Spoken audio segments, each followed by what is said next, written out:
Shalom, selamat pagi Bapak Ibu Saudara sekalian, teman-teman yang diberkati Tuhan. Dan pagi ini kita akan sharing seperti biasa setiap Kamis pagi. Sharing untuk berbagi kepada teman-teman tentang kebaikan, tentang rahmat, tentang hal-hal baik yang Tuhan kerjakan. Karena memang Tuhan kita Tuhan yang baik dan selalu mengerjakan hal yang baik di dalam diri kita. Nah, pagi ini saya rindu berbagi tentang sebuah perikop di dalam Alkitab yang saya berdoa juga tetap memberkati kita semua, karena ini sangat memberkati saya. Sebelum kita belajar, mari kita berdoa. Bapa, dalam nama Yesus, berkati renungan pagi ini menjadi renungan yang sangat memberkati kami, sehingga hidup kami ini menjadi hidup yang terus berdampak, hidup yang terus membawa akibat baik, hal-hal baik untuk sekeliling kami. Berkati urapi hamba-Mu dan semua kami yang mengikuti channel ini hari ini, dalam nama Yesus, amin. Ya, saya David Ari. Saya hari ini ada di ruangan kantor gereja kami, yaitu di Glodok Plaza lantai 1 nomor 28 Jakarta. Pagi ini saya rindu berbagi dari kitab Matius pasal yang kelima ayat yang ke-13 sampai 16. Matius 5 ayat yang ke-13 sampai 16 saya bacakan buat Bapak Ibu Saudara dan teman-teman semua ya. Ayat 13, kamu adalah garam dunia. Jika garam itu menjadi tawar, dengan apakah ia diasinkan? Tidak ada lagi gunanya selain dibuang dan diinjak orang. Kamu adalah terang dunia. Kota yang terletak di atas gunung tidak mungkin tersembunyi. Lagi pula orang tidak menyalakan pelita lalu meletakkannya di bawah gantang, melainkan di atas kaki dia, sehingga menerangi semua orang di dalam rumah itu. Demikianlah hendaknya terangmu bercahaya di depan orang, supaya mereka melihat perbuatanmu yang baik dan memuliakan Bapamu yang di sorga. Yang berbahagia mereka yang mendengar firman dan yang mengerjakannya, dalam nama Yesus, amin. Ayat 16 ini menarik sekali buat saya, karena orang akan memuliakan Tuhan, orang akan percaya Tuhan, orang akan meresponi baik kekristenan ketika mereka melihat apa yang dibuat oleh kita anak-anaknya, apa yang dikerjakan oleh gerejanya, apa yang dikerjakan oleh orang percaya. Nah, dari firman yang disampaikan di atas bukit ini, walaupun ini adalah sebuah seperti metafora, tetapi pada intinya dengan jelas menunjukkan kepada kita. Ayat 16 ini menyimpulkan bahwa hidup kita ini harus menjadi berkat buat orang lain. Hidup kita ini harus menjadi terang dan menjadi garam. Nah, mereka diajar oleh Yesus, kita diajar oleh Yesus supaya kita memiliki sifat-sifat yang baik. Dan dari sifat-sifat yang baik itu orang bisa melihat yang mencerminkan sikap Kristus, sehingga mereka memuliakan Yesus. Jika kita lebih perhatikan apa yang dikatakan Yesus di situ, Yesus mau dengan jelas ayat ini menunjukkan perikop ini untuk kita jadi garam dan terang. Oleh karena itu judul pagi ini renungan saya adalah menjadi garam dan terang. Sekali lagi, menjadi garam dan menjadi terang. Kalau saya boleh bilang lebih spesifik lagi, Anda adalah garam dan terang dunia. Saya juga adalah garam dan terang. Garam adalah benda asin. Kemampuannya mengasinkan dan memberi rasa, misalnya kepada sayur dan sebagainya. Salah satu cara untuk mengawetkan makanan adalah dengan diasinkan, yaitu dengan garam, selain didinginkan dan dipanaskan. Jadi garam adalah sebuah hal yang akan membuat makanan itu memiliki sebuah rasa yang lain dan berbeda.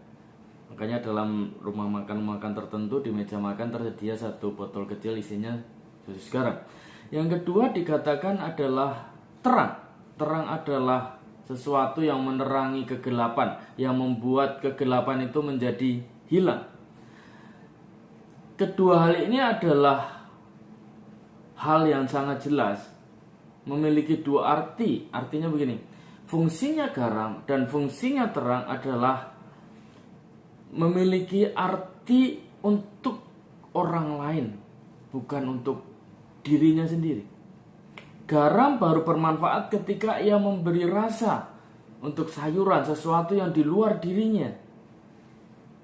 ia tidak bermanfaat bukan buat dirinya sendiri. Sama dengan terang. Terang akan bermanfaat ketika ada di dalam kegelapan. Terang tidak pernah dikatakan berfungsi ketika dia ada di dalam terang. Oleh karena itu anak Tuhan tidak boleh hanya berkumpul sesama anak Tuhan di dalam sebuah persekutuan, tapi dia harus pergi untuk memberitakan, untuk mendatangi tempat-tempat yang gelap, supaya yang gelap itu menjadi terang. Jadi kita dikehendaki Tuhan untuk kita menghasilkan buah, untuk menghasilkan dampak dengan apa? Dengan menggarami, dengan menerangi lingkungan kita. Dari ayat 16 tadi dengan jelas menunjukkan dengan melalui apa? Melalui perbuatanmu. Bagaimana orang bisa melihat Kristus kalau perbuatan anak-anak Tuhan saja tidak mencerminkan Kristus? Jadi kita harus punya dampak yang baik. Nah, pagi ini renungan saya di Kamis Pagi minggu ini ada 2 poin yang saya mau bagikan di dalam hidup kita, teman-teman semua, Bapak Ibu Saudara, juga buat saya, bahwa yang pertama, bagaimana, maksudnya gini, apa yang harus kita lakukan dengan spesifik, dengan jelas, supaya kita bisa menggarami, bisa menjadi terang dengan simple, sederhana. Kadang-kadang orang Kristen sendiri pusing, gimana caranya Pak, gimana caranya ya. Lakukan dari apa yang kita bisa, lakukan dari apa yang kita ada. Poin yang pertama adalah begini, kita harus memiliki kualitas hidup yang benar. Artinya benar berarti di atas yang lain, tidak sama dengan yang lain. Artinya kualitas itu berarti kita bermutu, kita berharga, dan dapat manfaat, dapat memberikan manfaat, maksud saya.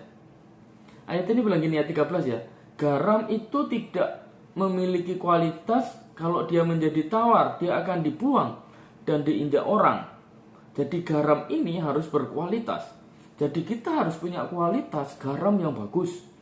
Hari ini orang bilang garam yang beriodium. Kita memiliki kualitas sebagai garam yang bagus. Karena begitu garam dimasukkan makanan, maka dia akan menghasilkan sebuah rasa, sebuah nilai yang berbeda. Beberapa minggu ini saya cukup ketemu dengan beberapa orang, lalu mendengar cerita-cerita, mendengar kesaksian, dan juga sebuah teguran-teguran juga buat saya sebagai hamba Tuhan. Dan dari obrolan dengan teman-teman itu saya mendapat banyak kesaksian bagaimana orang-orang Kristen yang tidak bisa menepati janji, tidak bisa bertanggung jawab dengan apa yang dipercayakan di dalam hidupnya. Banyak alasan. Jadi gini, kalau Anda terlalu banyak beralasan, mungkin Anda adalah orang yang susah untuk bertanggung jawab. Jadi kalau Anda bisa membuat hidup Anda mau bertanggung jawab, jangan banyak buat alasan ketika kau dipercayakan sesuatu di dalam hidup. Itu hanya contoh-contoh yang menurut saya hidup yang kurang berkualitas gitu kira-kira. Kita perlu tahu bahwa garam itu nggak cuma memberi cita rasa, garam juga bisa jadi obat. Di sini kita tahu garam ini sangat berpengaruh terhadap sesuatu. Yesus datang, pasti akan datang perubahan. Seharusnya anak-anak Tuhan datang juga terjadi perubahan. Perubahan apa? Perubahan yang lebih baik tentu saja. Oh, hari datang kacau semua, lari, hati-hati, itu troublemaker, itu masalah.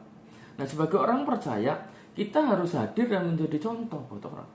Dari mana perkataan kita? Janji yang ditepati. Bertanggung jawab dengan apa yang dipercayakan. Kalau Anda sekolah ya, sekolah yang benar, lulus sampai selesai. Kalau bisa nilai-nilai terbaik. Anda bisa kuliah dengan cum laude, nilai-nilai yang bagus.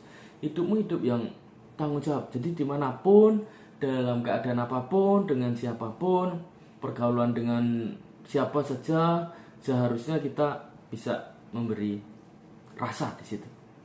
Jadi ketika Anda hadir, ada rasa yang berbeda. Jadi saya tahu orang akan percaya pada Tuhan pada akhirnya ketika mereka melihat bahwa hidup kita ini hidup yang mencerminkan Tuhan di dalam hidup kita. Yang kedua, nggak cuma kualitas hidup yang baik, kita harus punya yang namanya moral yang baik. Sebenarnya sedikit mirip ini, tapi ada bagusnya saya pisahkan. Moral itu mencakup hal misalnya nilai dalam diri seseorang. sikapnya, pendiriannya, prinsip hidupnya, apa yang di dalam dirinya tidak menyimpang dari norma-norma firman yang ada di dalam Alkitab. Salah satu contoh yang sangat menarik, puluhan tahun orang ini dapat visi Tuhan dan belum digenapi, lalu dia diejek, dihina, macam-macam. Namanya Noh. Dia dapat visi Tuhan di Kejadian 6, di tengah dunia yang bobrok untuk dia membuat sebuah bahtera. Hari ini kalau kita baca Alkitab, kita udah lihat endingnya bagaimana bahtera itu ada, ditemukan di Gunung Ararat. Tapi pada waktu Noh dapat visi Tuhan itu untuk membangun bahtera karena akan ada air bah yang besar, semua orang mencemooh. Nah, integritas, kekuatan, keyakinan, keteguhan, semangat pantang menyerah Noh ini adalah satu contoh moral yang baik di tengah lingkungan yang tidak baik. Dia bisa tetap pegang prinsip hidupnya, dia tetap bisa pegang visi Tuhan di dalam dirinya, dia bisa pegang kebenaran firman di dalam dirinya di tengah cemoohan, di tengah aniaya, di tengah ejekan, di tengah perundungan banyak orang sebangsanya. Ada lagi Yusuf. Ini lebih luar biasa. Ini salah satu tokoh yang luar biasa. Lulus ujian moral, digodai hawa nafsunya, dapat mempertahankan imannya, digodai istri Potifar, masuk penjara. Dia begitu memegang integritas hidupnya. Sebagai anak-anak Tuhan seharusnya kita begitu. Kalau udah janji ya tepati aja. Jangan pergi begitu aja. Jangan menghilang begitu aja. Kalau Anda memang salah, tanggung jawab, minta maaf dan selesaikan. Itu anak Tuhan. Jadi kita hari ini di dalam keadaan seperti saat ini, yang harus kita lakukan adalah jangan gampang terpengaruh. Yakini kebenaran firman yang ada di dalam diri. Tidak gampang loh jadi pendeta juga pada waktu seperti ini. Nggak gampang loh kita jadi anak orang percaya pada saat ini. Anda di lingkungan yang hari ini luar biasa kan? Kemajuan teknologi yang luar biasa, anak-anak muda yang cuek luar biasa, generasi milenial yang begitu terikat dengan game sehingga sulit sekali untuk, apalagi 2 tahun pandemi hari kali ini luar biasa kan, lama sekali pandemi ini sehingga tidak ada pilihan lain, harus ada di rumah dan larinya ke game online dan sebagainya. Tapi sebagai anak Tuhan, seperti sharing kita pagi ini, kita harus jadi garam, jadi terang di tengah pekerjaan, iya, di tengah sekolah, iya, di tengah studi kuliah, iya, di tengah pergaulan, iya, bagi hamba Tuhan dengan hamba Tuhan, oh iya.